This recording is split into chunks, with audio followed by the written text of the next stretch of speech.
Welcome to Turmeric and Tequila with your host, Kristen Olson. Questioning a better way, one gracefully disruptive conversation at a time. Welcome to Turmeric and Tequila. I'm so excited to be here today. We have a tequila brand in the house, finally.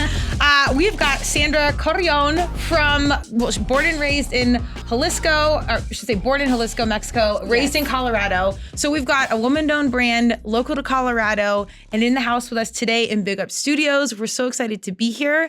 Sandra, we've got a full story to unpack, but I cannot believe we're having this conversation in person, and you're in like the home of tequila. I am. No, Thank you so much, Kristen, for the opportunity of bringing me onto your show. I'm very, very excited to just, share my experience, definitely how I got into this, and a little bit more of my background. Yes. Well, it's so amazing because Jalisco, Mexico is like home of tequila. And so born there, the roots started early, farming. I ask everybody that comes on the show, like, tell me about your young self, because we'll get to the brand and all the fun part for sure. But give me a little about like the beginning and young Sandra. Yeah. So young Sandra, probably like the most memorable childhood memories was when I was in Jalisco, Mexico. Born to a very humbled farming family. And it was two girls. So my father said, hey, I don't have any sons, so you guys have to come and work the fields with us. So we did, and I had a lot of fun. I learned a lot about hard work, definitely. And also learned about tequila at a very early age because it's part of the family tradition. And I saw the family always drinking tequila since, I could remember. That's amazing. And so then at 8 years old, you migrated to Colorado. Yes. To America. Why did you guys choose Colorado of all places? Funny story. So we were actually supposed to end up in Oregon. We were there for maybe like 2 years. And then my mom's job was going to move her to Amarillo, Texas. Okay. Well, we made the drive and I got hungry and we stopped in Colorado at a Taco Bell off of 26th and Federal when it was still there. Yes. And, she just started talking to a couple of the people that were there and they're like, hey, actually, there is a plant here that will hire you right away. She got a job right away and we ended up staying here. So Colorado was never in the plans. Life and God kind of brought us here. That's wild. So that's literally right up the street from my house now where you guys stopped. I'm not kidding you. I think I know that because my whole family, great-great-grandmother's house is where I live now. So literally generations. So they probably know the Taco Bell you're talking about. Yes. Which is hilarious. Wait, so you had a conversation and like they just decided to stay? Yeah, my mom was like, oh, let's just stay. Oh my gosh. Okay. And so we stayed and we actually rented an apartment right off of 24th and Clay. I think they're still there. So we lived there for several years before we moved to different homes after that. Yeah. Wow. Yeah, that's original North Denver. Yes. Like, it's totally different now. Yeah, very different. Yeah, because anytime I can tell if I'm talking to a local now, because I'll be like, oh, North Denver, like, oh, Highlands. I'm like, okay, they're not from here. But then if I say Highlands and they are local, they'll be like, you mean North Denver? I'll be like, okay. Yeah, North Denver. Yeah. That is wild. So was your family in the tequila business at all? No. Okay. No, I kind of started this with my husband in 2020 as everybody was just at home, and I kind of saw myself that I was drinking a lot more tequila. And one of the things that I noticed was, it was like some of these tequilas have this big brand, name behind them, the celebrity and everything. And when we started looking at who owns them and, where are they coming from, who really more the owners were, they were not Hispanic, they were not, Mexican. And I'm like, one day I want to, have my own tequila. And then my husband's like, why don't we go in there and look at it? And we're like, sure. So we actually got married in 2020. We made a trip to Holbox Island, and we actually ran into a tequila that I was like, oh my gosh, this is so smooth. Who makes this? And the guy came by and he's like, oh, my father is a tequila maestro. I'll have to introduce you. So a month later, we made the trip to Tequila. To Guadalajara, and literally as we were landing, I looked at my husband. I was like, "I'm home." Oh, okay. And so we just we got introduced to the maestro tequilero who makes our brand, who gives them the tones and how we wanted, how long we wanted aged. And he introduced us to a couple of tequila owners, because a lot of them, there's like over 3,000 brands, and only maybe a little bit more than 300 right now are being imported, and one of the brands is ours. Okay. So we actually partnered up with the Familia Navarro because they were already established, and we said, okay, let's see how this goes. And they're like, why don't you guys buy 50% of the brand from us? Okay. I think it'll kind of help you guys really start into the business. And I said, great. I said, with a couple conditions, I said we want to change the branding, the labeling, the bottle, because it was the old bottle looked like a perfume bottle. I saw it, yeah. It kind of reminded me of Crown Royal, I'm not going to lie. Yeah, so similar to Crown Royal. Yeah. And right now, it's all about, the presentation, a clean look. So that's what we went for. That was probably one of the things that took a little bit longer because at that time in 2020 and 2021, it was hard to find bottles, the corks, labeling. And then we had to go through the CRT for the new process, make sure that they approved the labeling before we could actually get it off the ground. So this is wild. So there's so many questions that we're going to continue in this, but a lot of my listeners are entrepreneurs, people doing things outside of the box, of course. And the hardest step is where we have a lot of these good ideas, lots of creatives that come on the show and in the audience, but getting from idea to like the first step one is, I think, the hardest step of all. Yes. When you were like, okay, you and your husband, I want to do this tequila brand. What was like the first thing you did to like start this process? I think the first thing I did was I needed to get a little bit more informed on how do I import it? What are the licenses that I need to have? What's the difference between a distributor license and a wholesaler if I want to be my own importing company? So I went through a lot of reading. Okay. Like just like Googling it and YouTube? Yeah, or like just what was... Googling. I was going on the TTB website, reading a ton of articles. I actually made a couple phone calls with nobody returning my call. Yep. I did get a hold of an amazing person here in Colorado who kind of actually walked me through what licenses I should have gone through with the Colorado Revenue Department. And she was amazing. And I still, I'm very, very thankful for her because I think she kind of said, if you're going to be doing this, this is the license, right? Or else I wouldn't have been able to. How'd you find her? I actually sent an email to Colorado Revenue Online. I was hoping you were going to say the Taco Bell on Federal. So I should have. Yeah, seriously. But yeah, since at that time, like the offices were still very much closed and everything, she did, reach out to me right away. I think it maybe took 5 days. Then I got an email back from her. And still now, if I have any questions or anything about the renewal, about changing my address, anything like that, she's always been there. That's so awesome. Yeah. Okay. Do you hook her up with tequila? I do. I hope so. I hope she's like, I have faith in this one.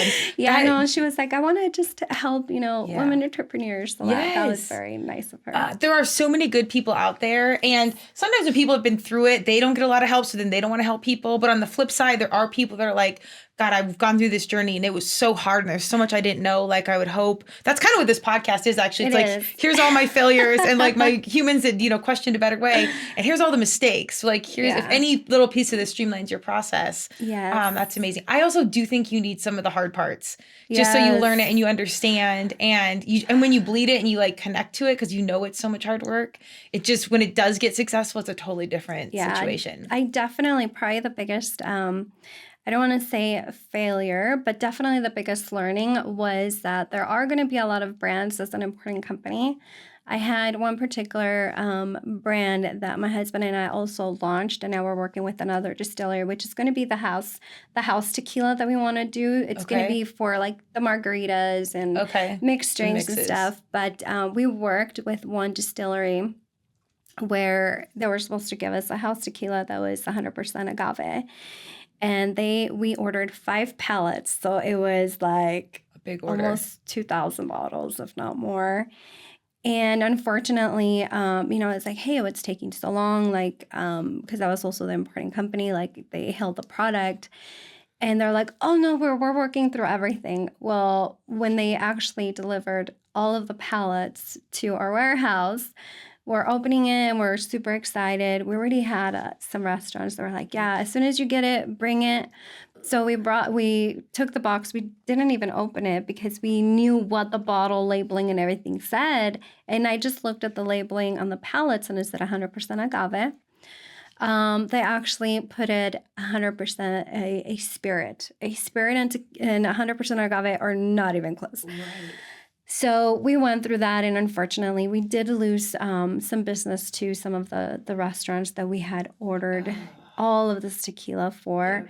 And we went through legal, we went through everything, and they were just like, no, they're like, if you get it tested, it's a tequila. And I did have it tested, but at that time, that thought in our customer's mind was, it's a spirit, it's not 100% agave. So that definitely hurt us, and that was probably like, I mean, we lost quite a bit of money. So what'd you do with all the product? So we actually, thankfully, we had a couple smaller restaurants that, I showed them the paper. I'm like, look, it is 100% agave.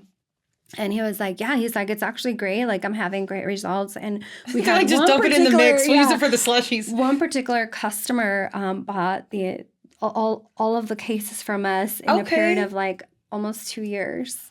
That's amazing. Yeah. Okay. Yeah. And like we came back to him with this other new tequila.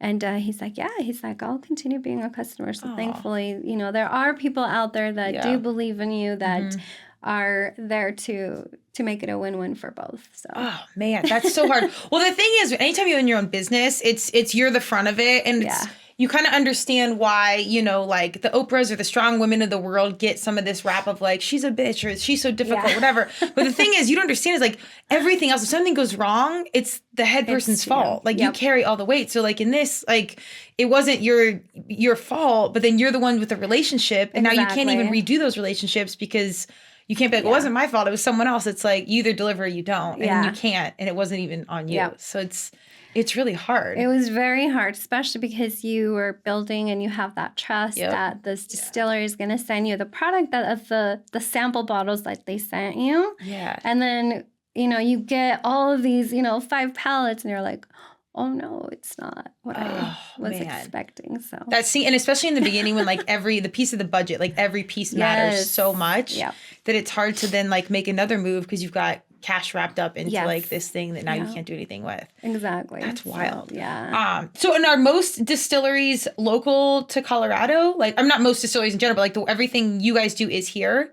No. So we get everything bottled, produced, everything in Mexico. Oh, okay. And then we just import it. So because they have the nónima de origen, it has to be produced and bottled in tequila in order for it to be called tequila. I don't know why I was thinking for some reason they brought it like as a liquid form and then bottled it here. I don't know why I thought that. No. But no, it's got to be packaged. Everything's over there. Okay. Or you can bring it in as long as you have the CRT. So every tequila has a CRT code. Okay. What's CRT stand for? It stands for Consulado Regulador del Tequila. I was going to guess that. Okay. Okay. It's pretty much like the branch that oversees and puts in the requirements and everything for it to be called a tequila. Okay. So again, like there are a lot of tequilas out there. So you might, I've brought in tequilas that do not have a CRT, like the Gnome. Yeah.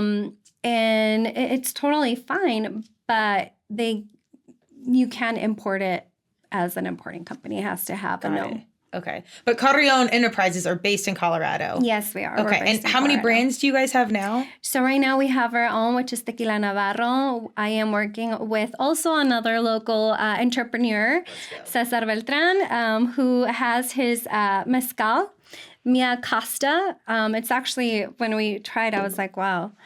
So I'm hopefully we can bring him on the show next time and he can talk about his story. Him and his family have an amazing story. They have a restaurant and also a carniceria. So funny story is I used to live in North Denver, like way north in Thornton. And his family opened the carniceria off of 120th in Washington. Oh, I guarantee you my family knows that. Yeah. And I was like, oh my God, finally, like carniceria that I don't have to drive like too far. And come to find out, like we just have a lot of friends in common, and Cesar reached out to me by another friend that we had in common, just to help him import his mezcal. So right now we're in the process of finalizing the approval for the labels, which we should probably be getting this coming up week. And then hopefully our goal is to get his mezcal here in Colorado, definitely for the summer. I love it. Yeah. This is wild. So even launching one brand is hard. Yes. And it's a whole process. And before we got on the air, if you listen to TNT, shout out to Ashley Blankenship of Red Rocks Vodka. They're local owned, woman owned, minority owned, in our backyard. And she talked about her and her husband, like they're literally going into bars. Like before you get the relationships with the big distributors, you go out and like hustle this yourself. Hustle. Like you learn it all. Like where are you guys in that process? We are doing the same thing. We're going and talking to different restaurant owners. We're doing sampling. And the great thing is that we've put our tequila into different USA ratings. Okay. And we do have a gold medal for tequila. So that definitely helps, because that's something that a lot of the distributors do ask, do you have any medals that you've won? And actually, or Reserva Especial and our Blanco, funny story, I sent it to Wine Enthusiast, although they're wine, but they actually do rate a lot of distilleries. They actually named us top tequila for November 2023. Hey. And we made the top 100 list of distilleries for 2023. Okay. And then we made gold medal for our Reserva Especial Añejo. Wow. Yeah. This is wild. How did you know how to even seek out some of the, because again, those titles, I feel like it's like farm animals where it's like, it's bred by this and it's got this award at this show. And like, they need a LinkedIn resume and it's, tequila or an animal. Like, I don't understand. Yes. How'd you know how to even seek out some of these awards and ethos? Yeah, I think as I was going and reaching out to this big, distribution companies, they're like, well, what medals do you have? And I'm like, shoot, I should probably really start learning and educating myself on what are some of the ones that are not that expensive, that will give us the publicity and the branding behind it. And I just literally made a list of like 25, and I'm like, well, I'm certainly not paying $10,000, but I can pay $500 or I can pay, $1,500. And that's what I kind of narrowed the list down. We are going to be doing additional submissions for, some medals for 2024, because you got to keep the brand going and you have to have a medal at least, for several consecutive years. So this year we're going to be doing that. I love it. Well, discoverability for any entrepreneur, for this podcast, for everything, social media is such an awesome thing because it makes humans out there, genuinely interested people, where they're accessible to brands and things that they want to know about. Yes. There's still a barrier though to get from A to B and to connect with those people. Like it's still really, really hard to manage that discoverability. Mm-hmm. Is there anything you guys have done that's been really cool out of the box besides the medals that where you're like, this has really worked, or we did this, it was creative? Just because a lot of entrepreneurs, you don't have a lot of budget, you don't have a lot of time, but you need all the discovery to happen. I think it's really through being able to connect and building those relationships with the local community.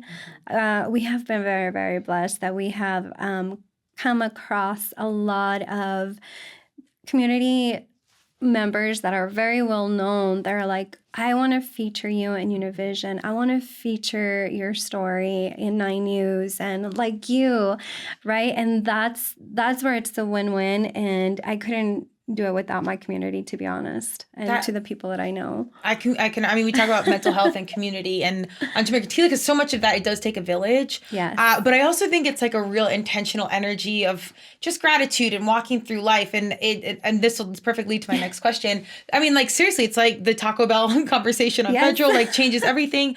Did you grow up like really religious or spiritual, or like, what was like the initial conversations around like just taking on the world and dealing with other people? Yeah. I think probably from an early age, yes, I grew up, Catholic, but I think I went more of the more spiritual side, always believing definitely in God.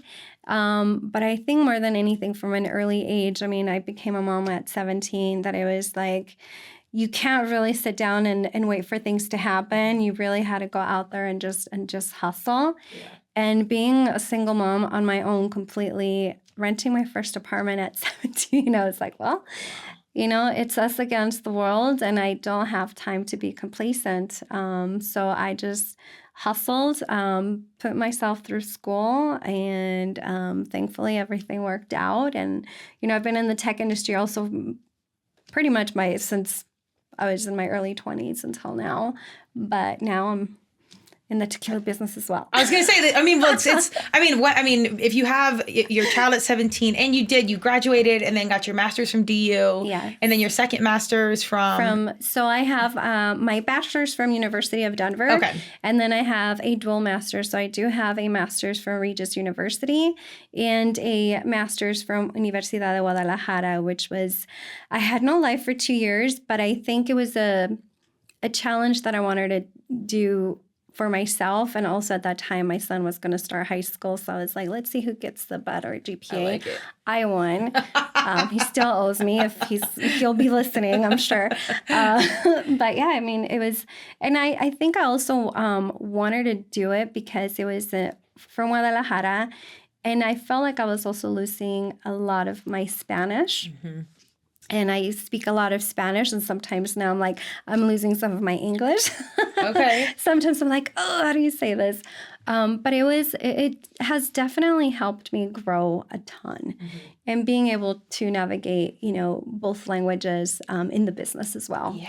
Well, it's so widely spoken. I always said if I could choose one superpower, I would choose to speak every single language, authentically, from the place where people actually speak the real language, because you just miss out on so many relationships and good people when, even if you know it and you've studied it, but you can't really speak it, there's just some loss in translation that you can't fully connect. It's definitely better than nothing, but I would always think it'd be the best power to be able to talk to somebody in their language specifically the way they do, and then really get to know each other that way. Because you miss out on a lot of good people. You think about all the people you can't talk to. Yeah. It's kind of like an overwhelming thing of man, I'd have so many more friends. Or at least I'd like to think that I would. You're like, I would have so many more friends. Yeah. The rest of the world's stick to English. We'll just keep you one space over there. Raising a child as a young person, was this almost easier than that? Yeah, I think I was a little bit more scared when I had my son than launching this because, it's like when you have a son, it's like another little person that's 100% dependent on you. Mm-hmm. And this, I was like, I'm going to take the risk. I was like, I'm going to do this. And with the child, you're like, oh my gosh, there's no manual. Yes, you can do a lot of research, but there's not a step 1 through 10. Yeah. Does he do your social media or anything? No. In the young people stuff? Okay. No, my husband does. He's actually more, he loves doing some of the videos and stuff. Okay. I'm more of the strategy, the building relationships, where do we go now? But he loves doing the whole social media, and he's done a good job at it. So that's great. we do a lot of marketing branding, obviously. And when people are like, we don't have a lot of budget to do this, I'm like, just get a young person, an intern, and have them help you, because they've grown up with it. They're so savvy. They know the tricks of the trade and, what's cool, what's not. Yeah. So, well, my grandson did teach. See, there you go. Yeah, he did teach my husband on how to edit the videos and what are some of the applications and stuff. And I'm like, he's the one that downloaded my TikTok, and he does manage my TikTok because I do not. I love it. That's, again, things where we can blend the generations, whatever it is. Yes. I'm here for it. They grew up with it, so. Yeah. Well, so tell us, what is different about, and do you say Hacienda Navarro, or you just say Navarro Tequila? Did we just say Navarro? So it is registered with the CRT as Tequila Hacienda Navarro. Okay. And when we decided to, purchase the brand, we said, let's just focus on the Navarro.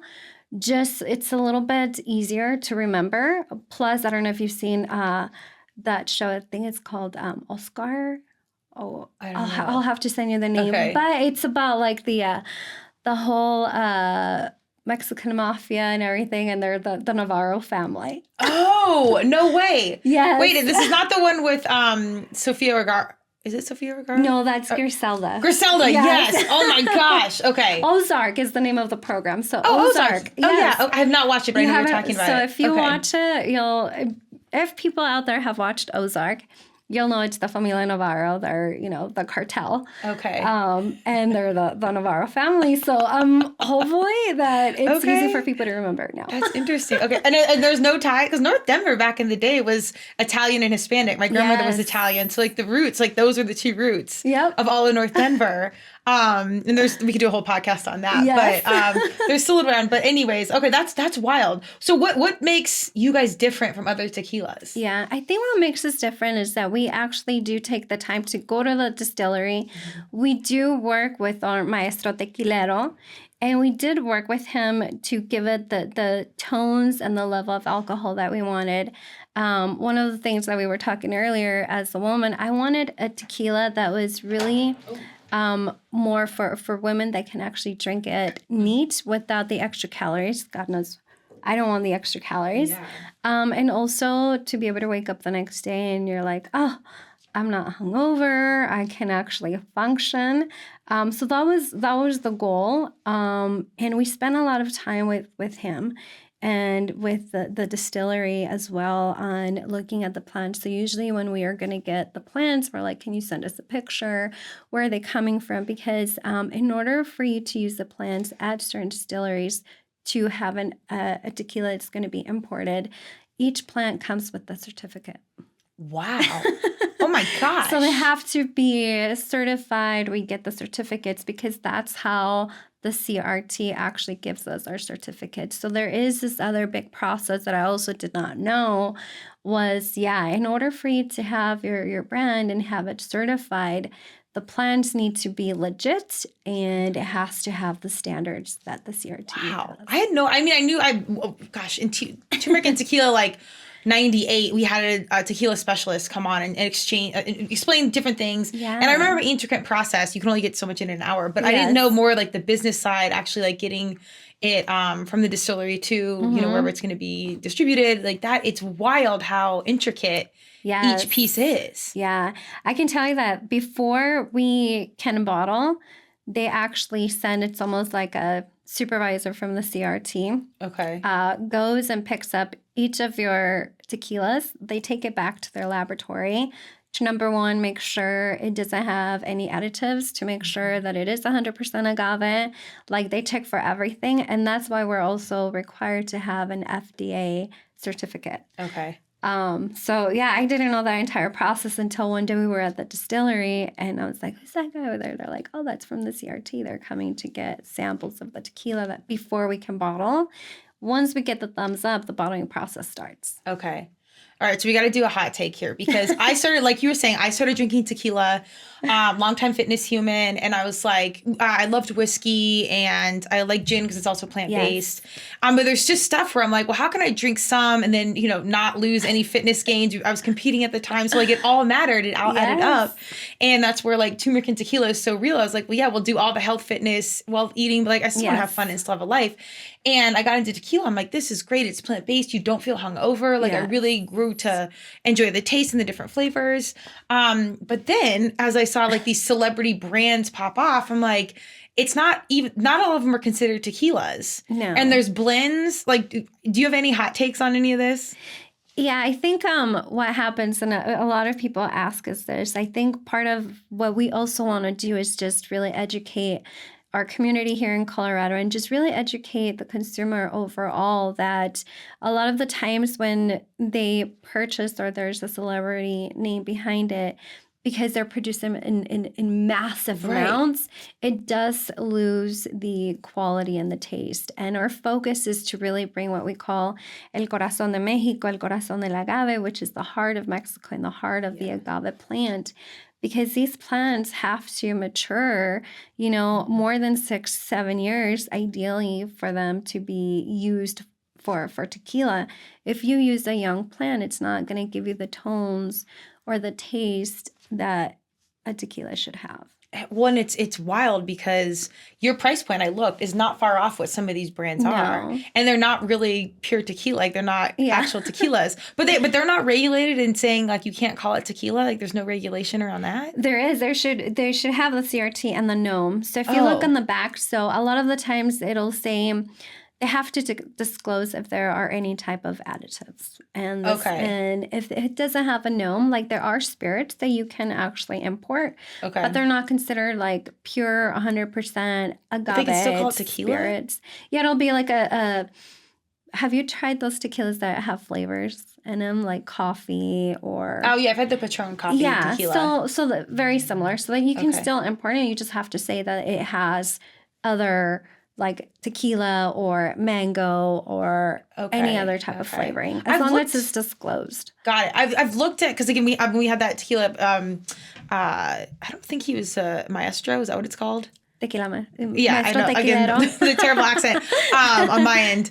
I don't know if he was certified on that level, but anyways, he was talking about that. I'm like, I just can't believe there's such a lack of transparency in what this is, and yet the consumer is still paying for like this premium product that isn't that premium. Yeah. And then when you see the intricacies that it takes to be like officially like certified tequila, and it's not that much more expensive. Like it's wild all the steps you guys have to take, put all this extra time and energy in. And then there's celebrity over here selling Casamigos for $100 billion or whatever it was. Like it's wild. Do you guys at any point have, as a marketing branding professional, do you have any like anyone that you would love to represent your brand? Besides me, obviously. But in addition, Kristen, you know, we haven't thought about that. I think right now we're so focused on not losing the quality and the heart and the soul that we've poured into Navarro. That no, we haven't thought about it. I think right now, like this is not like our main business. My husband has a construction company. I do a lot of consulting in the IT world. That this is kind of like, you know, if it takes off, we're going to be super excited.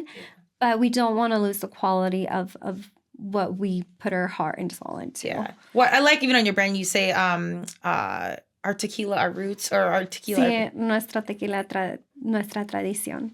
Yeah, our tequila, our tradition? Yeah. Okay, see, ninth grade Spanish kicking in. And it's very like core values, roots. I mean, everything is that. I am definitely here for influencers and key voices, but I love like when you be the face of it, like you talk about it, like when it comes from the person that actually has their hands in the mix, it's so much different. It's so much better that way. Yeah, we've gone to a couple of events that we've gotten invited to. I think we went to the social scene last year. And everybody's very intrigued, like, you guys are the actual owners. And we're like, yes. And, you know, some of the other brands, they usually have someone else representing that brand, right? Because they'll just send someone from the distribution company. And no, like, we want to take our time to meet our community, to educate them, and really to kind of, you know, do the branding for our tequila. Yeah, I love it. I think it makes all the difference in the world. And again, it's so great because if you're the owner, this is unsolicited marketing advice, but when you go out there and you're in the mix, you get to see the consumer. Yes. You get to see like hands-on who's drinking it, how they talk, how they walk with their other brands they use. I mean, there's so much intel in that when you have someone else do it that you lose, that I think if you play that long game, you can like stay connected to the community. And again, they get to see you and it's such a different experience. They're like, oh my God, you took the time to show up. Like this is actually woman owned. She is actually from Colorado. Like there's a lot of smoke and mirrors, like the big, you know, celebrity brands that when they can see, touch, and feel, you know, the authentic thing they're right like, here. It hits so different. Are you guys in any local restaurants or any spots you wanted to share on here that people can go seek out intentionally? So right now you can definitely visit our website. We are working just with Beltran Grill, and we are working with El Tequileño as well, and Three Margaritas and a couple other restaurants to kind of have our tequila on there. And definitely a shout out to Junior over at Las Palmeras in Longmont, who was actually the one that purchased all of those like 5 pallets of the tequila. Oh, okay. Well, I'll have to intentionally put all these names on here because people ask me all the time, they're like, what's your tequila choice? And we've had a couple or one other woman-owned brand. And I'm like, I don't ever say one brand. I just say like, when I go to a restaurant, I try and get something that's either local, which is few and far between or never, or a small batch, like, or something that's not a big company. I try and stay away from the Patrons and Casamigos, and no shade to them, but I do like Don Julio. Yeah, but it's like the small, well, I'm again, Colorado female entrepreneur. I know it's always hard and the discoverability is hard. But when you request it in the restaurant and you're drinking something that's not mainstream, the restaurant will be like, oh, like they'll go through they're that like, bottle. oh, I gotta go ask for that. Yeah, it's a big deal. So if you want to go out there and support local products in general, but especially local tequila, go to these restaurants intentionally and order one of these drinks, and it makes a huge difference. Yes, it does. It really does. It It helps open up the doors. Yes, it does. And, you know, the feedback has been so good from the community. I mean, we've been to events like La Feria del Tequila, Amor a la Mexicana, which we're going to be, a VIP guest again. So I'll send you all the info. We're working through all of that. But I'm also working with other, entrepreneurs here in Colorado, also women. And I'm working with a group of women through Utah as well, where we want to bring to our community here in Colorado really that experience of both tequila and mezcal with some great Mexican food. So let me know whenever that is. I have 100 athletic friends that will completely sign up for that. Yeah. And we want to build the experience. And this past year we were thinking we were going to get, probably like 200, 300 because we did it outside, and we received more than 500. We literally had to closed doors because everybody's like, we want to be part of this. And it was just the entrance, and it was it included the food and the drinks. So as the sponsors, we pay a hefty fee, but just to see the expression on the community's face and saying, oh my gosh, this was the best experience ever. And we actually worked with the Consulado de Mexico, who helped for Amor a la Mexicana bring in mezcales and tequilas that nobody knows. And I'm working with a couple of those as well because, again, my purpose really is to make it a win-win and also help those small entrepreneurs from Oaxaca and from Jalisco to bring their brand as well. Like, yes, I want my brand to be recognized, but I also want to help others to bring their product here. Oh my God. So I'm just thinking out loud right now, and we're live-ish. Let me know what it is, and maybe we'll go live and I'll do 5-minute interviews of each brand so they not only they can get exposure, but also they'll have some assets that they can take with them to promote. Or I would love to do that. Yes. We'll put it into universe because I love that. And the tequila consumer, I talk a lot about this in the podcast. Young people in general are like savvy consumers. They read labels. They want to know who made it. And with Google and TikTok and YouTube, you can get into all the details. So I love that now, again, you have the face and like the base of where something starts. If you can showcase that with other brands and have them share their story, I mean, it kind of streamlines the process for the consumer that really does want to know. Absolutely. And I think because I have gotten the opportunity to speak with a lot of them, and their stories are just amazing. Hopefully, Cesar will be able to share the story with how they came up with the mezcal. I know it, but I think, he'll be able to share it with a lot more heart. I love it. And the story behind his family, because his parents are amazing. They're also, migrated from Mexico, from Chihuahua to here, so... That is so wild. Colorado of all places. I know. I'm here for it. Like my mom's whole family is from here. Dad's family, Minnesota, because they came straight from Sweden, and then California. And then my dad was a big John Denver fan. He wanted the Rocky Mountain High. That's a true story. And so we ended up in Colorado, and obviously my parents, and the rest was tequila history. What got you here, John Denver? Yeah, no, that is the absolute truth. I'm like, oh my God, this is a legend. Yeah. Well, I mean, when you hear your parents' stories, you see how much of how you really are on some things. I'm like, I guess I kind of was a wild animal dreamer as well, and how here we are. I love it. American tequila. Yeah, we try. Yeah. Well, I mean, was there anything? It sounds like you had, hard-working, deep roots from the get-go, but in your life that really made you really clear on, like, I don't just want to take this, run-of-the-mill path, get a regular job, be a mom, do these things. Not that there's anything wrong with that, but you're doing hard things you don't really have to be doing. Like, was there anything in life that just made you want more, wanted to just kind of disrupt this casual path just in general? Yeah, I think I kind of got to a point in my life where I was like, I really want to go back to my roots and where I came from and what I'm passionate about in my community. And it was like, what can I do differently to bring something unique as a woman-owned, minority-owned, but at the same time to involve the community and do something that I love. And like, honestly, and my husband has said this several times, is like, it's not so much of what money or what income we can bring, but it's more what can we do for our community.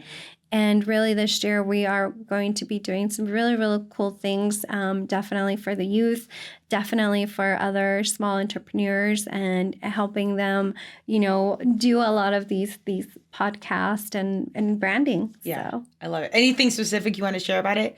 In case someone's listening and they're like, I might want to get involved. I don't know if it hasn't been announced yet, but if someone's been listening, announced. okay. But I do have, some roots in the boxing world, and that's something that I am very, very passionate about. And I know I kind of shared this with you. We did lose our youngest son, who is a boxer. And really, we want to do something in his name that supports our youth. And really, right now, with the whole depression that I've seen, the suicidal rate going up, I definitely want to do something that's related to boxing, to what we're doing here with our tequila and some of the mezcals, to bring awareness for our youth. Definitely. I love it. It's such a relevant conversation. And a lot of the reason I started the podcast, as I told you, was because marketing branding professional, was coaching young kids in my mid to later 20s, maybe it was 9 seasons, almost 10 years. Anyways, Instagram started to take off, and I'm like, God, the cell phone, like I missed that growing up. We didn't have that. Nope. And I saw the impact, and you kind of I would hear these conversations at practice where it was just getting more and more intense, in the comparisons, and being a marketer, I'm like, well, I know these aren't true. And I tell them that, it's editing. And this is before even the editing you can do now. You can do. Yeah. So I'm like, that's why the whole thing filters. was like, yeah, we got to get good people doing real things to get on the mic and tell their stories. So there's examples of real people doing real things. And I'm here for social media, but there's a lot of gray area. But I'm also an advocate on such a major level for life skills through sports. So getting kiddos in lacrosse and boxing, whatever it is, so they can learn life skills through something fun. And it's not just, school or parents telling you what to do. Yeah.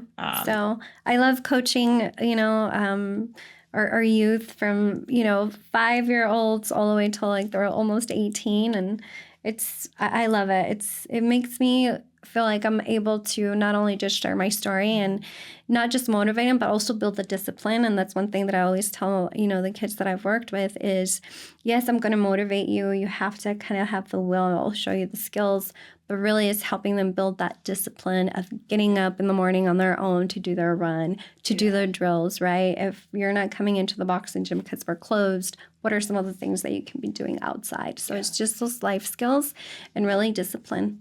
Absolutely. God, man, we need that so early. I don't know if I would have listened to my parents, probably not, or my teachers, but I had my coaches, and I really did. Yeah. I do like to hit all the angles because we do have a lot of parents that listen in, or coaches. And I want to just touch on, a child losing a parent is such a massive thing, and grief goes right along with depression. Yes. And this is kind of a heavy question, but do you have any advice for someone that lives with grief on the regular that can help them, or advise, or any sort of advice you can put along outside because you're in it? Yeah, I think one of the things that we've learned is to be gentle to ourselves, to allow ourselves to feel that grief, but to not get stuck there. Yeah. I think that's probably like the biggest thing. And there were, months where we did not want to get out of bed. We did not want to leave the house.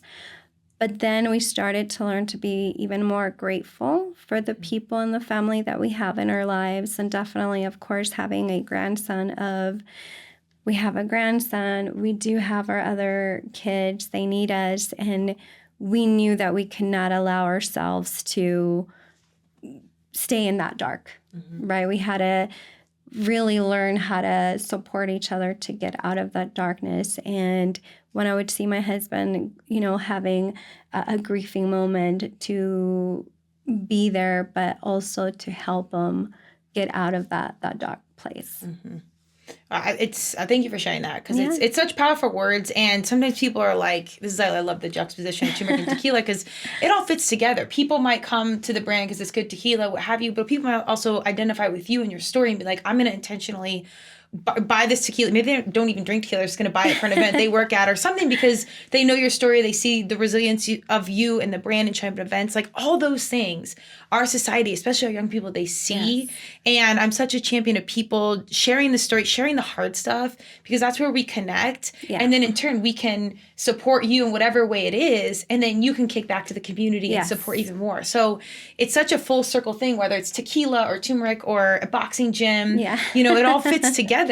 If you just have people doing their mission in whatever route that is, and then we can intentionally support the people that are going to then take those winnings or earnings or goods or whatever and then give it back, and it all just kind of comes all the way around. And that's really what, we want to do is just give back to our community. And definitely, like, I'm always thinking about our youth because they're the ones that are going to be here when we're no longer here, right? I think about my grandson. I think about my nieces and my nephews. And I'm like, I want to make sure that they understand that they have the power to change, to influence in a very, very positive way.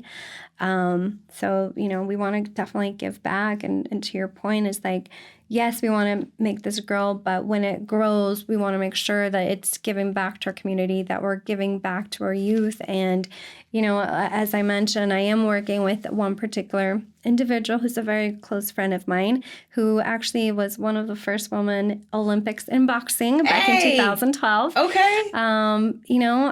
She was also scared to open up her own gym. She did it, and she's being very successful.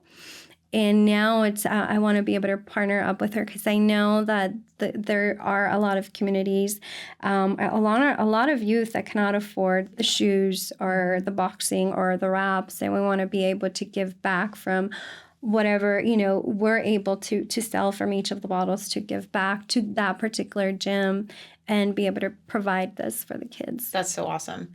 And a lot of sports is about accessibility, like having the tools and the equipment or the coaching or just the space to play or to compete. Like it's really hard to find that. So I love it. And because people are always like, well, how does, tequila fit with that and youth? And like, I don't know, I don't know if it sticks. And it's like, no, if you start asking questions, like these seemingly opposing things can completely fit together if you just pull back and ask a few more questions and then make it all work. Like make the whole creative strategy work. If this is your angle on things and we can give back here, don't fight it. Like go with it and just serve in whatever way it is that you can serve. Yeah. And definitely, we talk to our kids and, our grandson and everything about the responsibility and, because they're like, oh yeah, we own a tequila brand. I'm like, yes, but it also comes with a huge responsibility.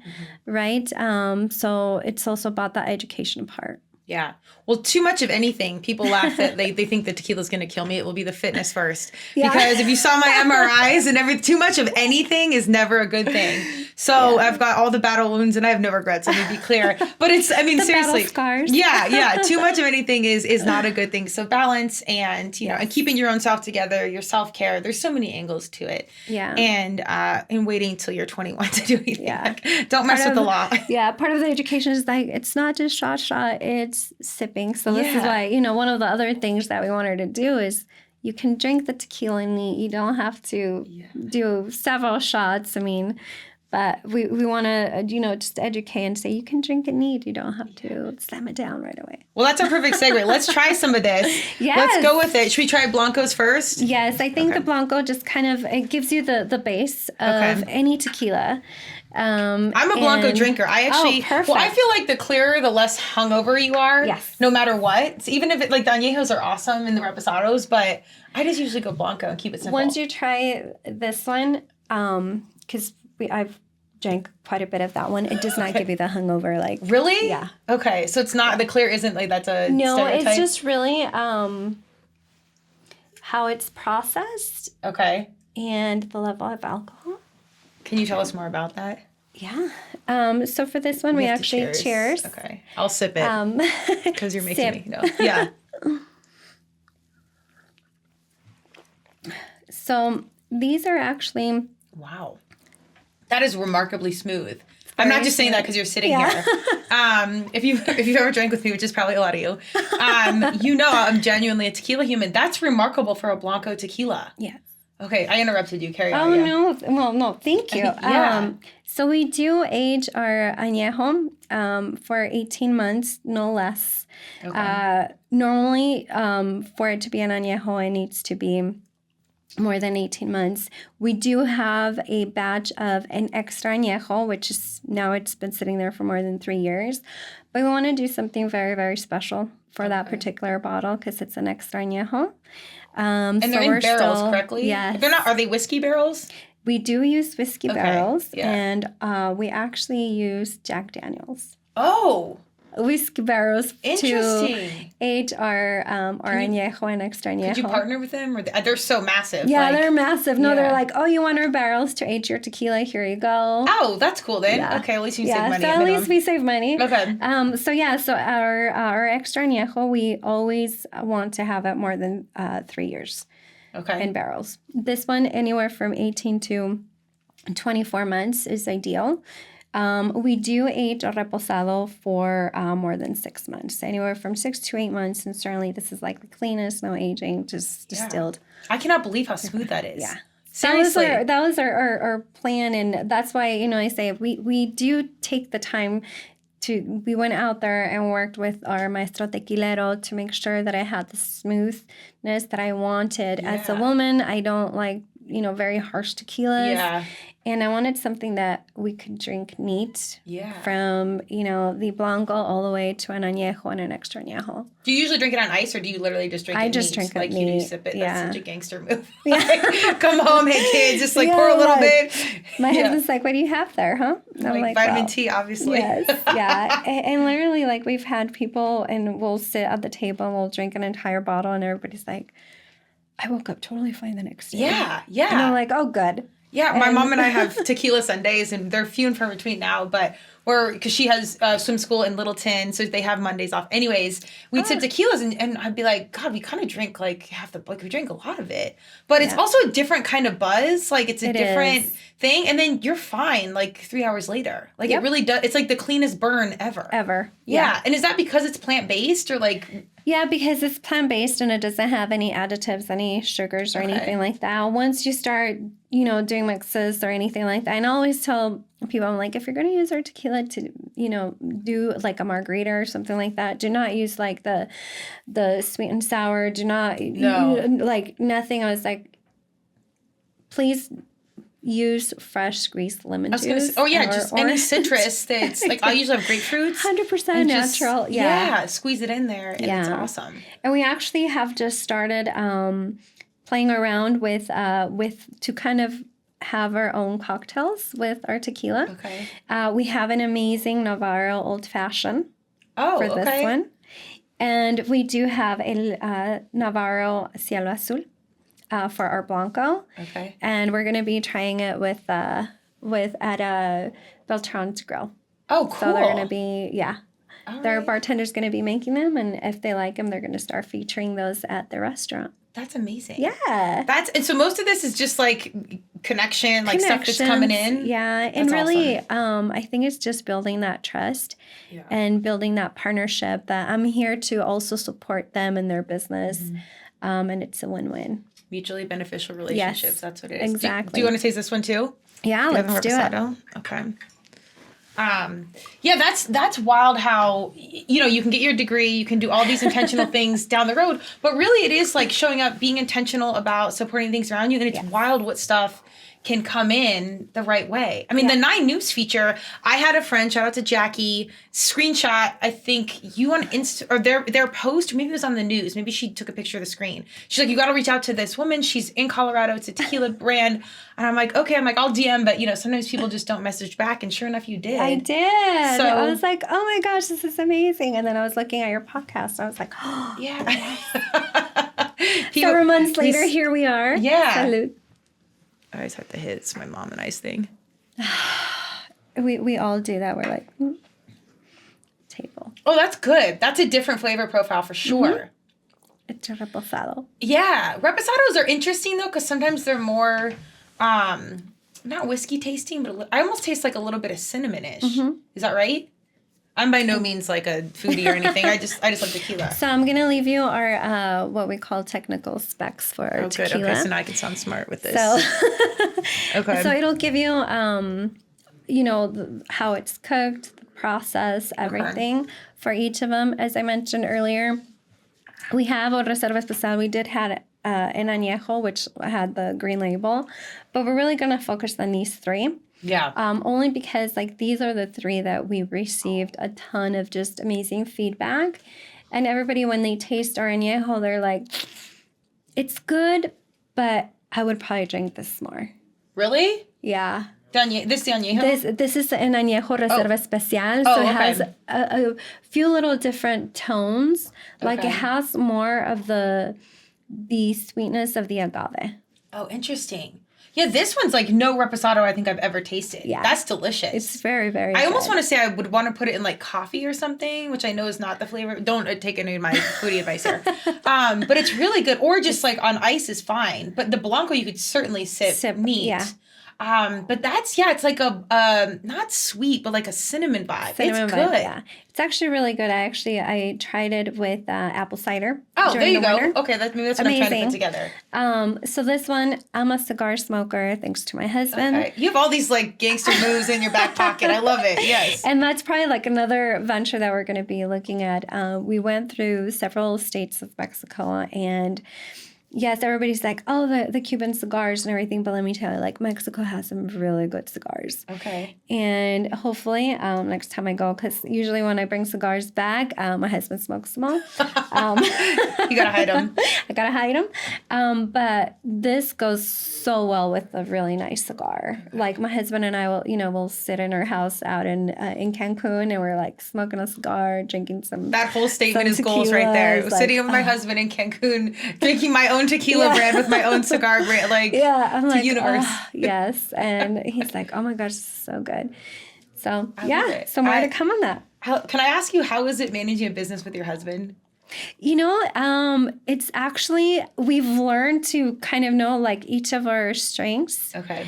So he's really, really good at the marketing, and I'm more of like the operational analytical strategy, but he is great at just, I wish he would have been able to come, but he's just very outgoing. He's got this bubbly personality that he's probably one of the people in my life that has more friends than I could have ever thought of. Okay. And friends all over the world, not just, here, but just all over.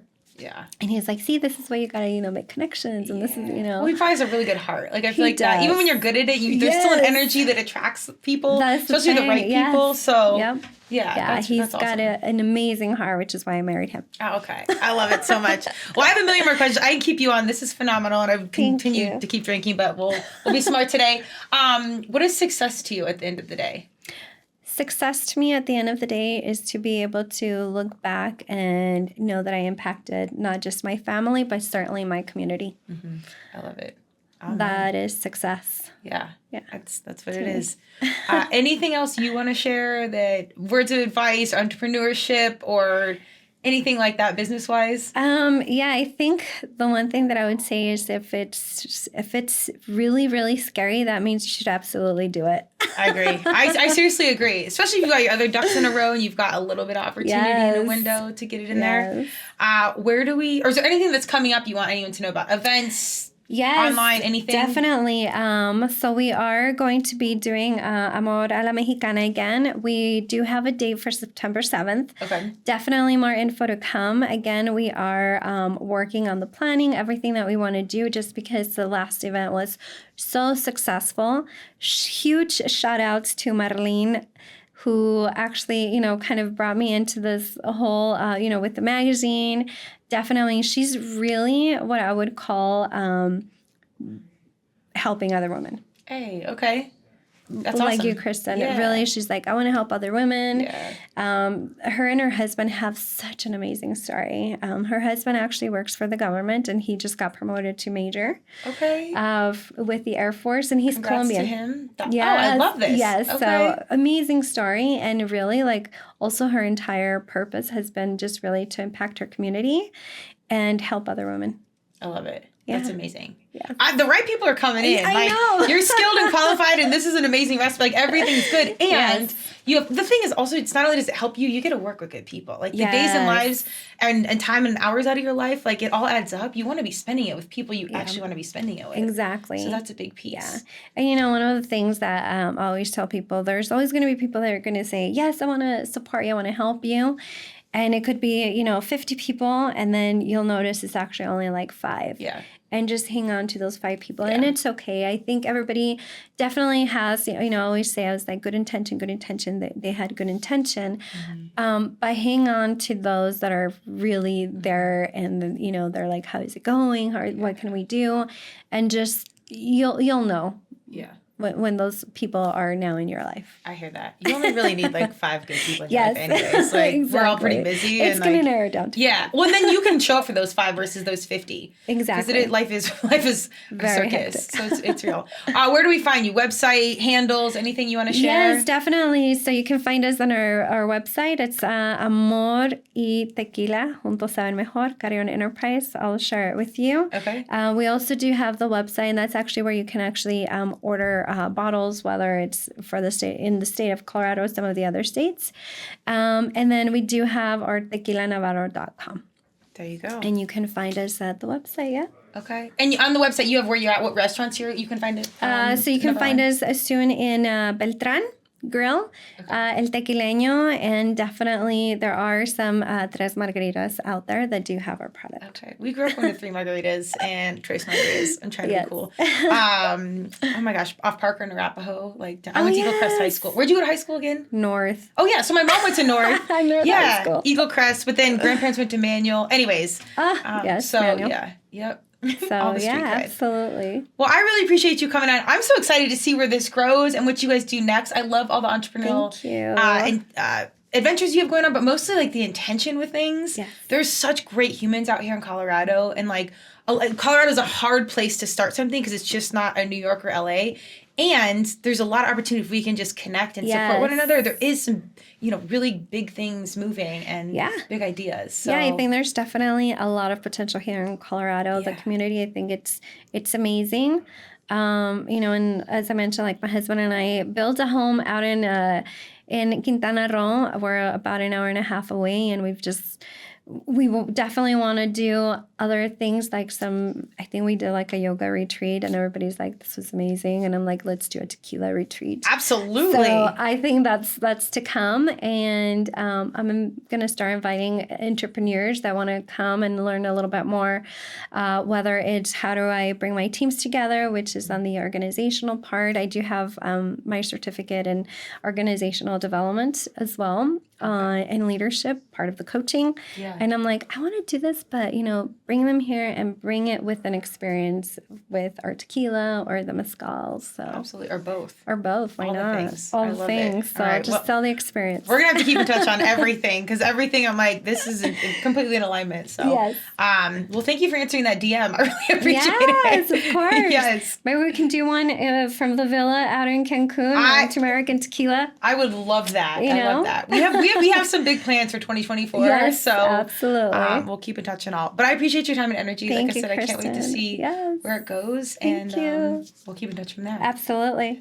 Thank you for joining us today. Be sure to check out all the incredible things they have going on, from the events to the restaurants. Be sure to like and subscribe wherever you listen to your podcasts. Look for us on YouTube. All of these videos will be up and on there. We've got the video and the audio. So go check that out. And then we'll see you next week. Cheers. Thank you.